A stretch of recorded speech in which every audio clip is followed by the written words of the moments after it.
இதான் நிக்குது தமிழ்நாடு பஸ். தமிழ்நாடு போக்குவரத்து கழகம் இருந்த பஸ்ஸ மாத்தி அரசு போக்குவரத்து கழகோடு மாத்தி வச்சிருக்காங்க. எதுக்காக மாத்தி வச்சிருக்காங்க? இது எந்த எந்த ஆந்திரா போக்குவரத்து ஆந்திரா அரசோடதா இல்ல கேரளா அரசோடதா கர்நாடக அரசோடதா?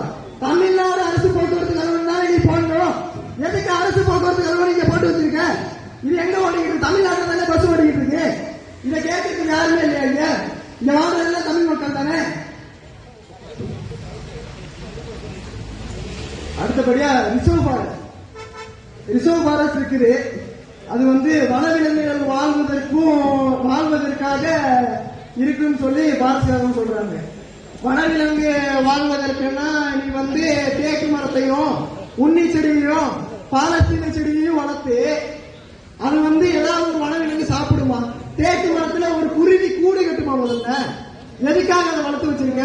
மக்கள் பகுதிக்கு தான் வரும். ஏன்னா மக்கள் ஒரு வாழை மரத்தையோ இல்ல தனக்கு சாப்பிடுறதுக்காக ஒரு காய்கறியோ வீட்டு வாசல்ல விளைவிச்சு வச்சிருப்பான். அதை யானையோ புளியோ கரடியோ எல்லாம் திங்கிறதுக்காக வீட்டு வாசலுக்கு தான் வரும். நீ அங்க காட்டுல தேக்கு மரத்தையும் உண்ணி செடியையும் வளர்த்து வச்சனா யானை எப்படி காட்டுக்குள்ள இருக்கும்?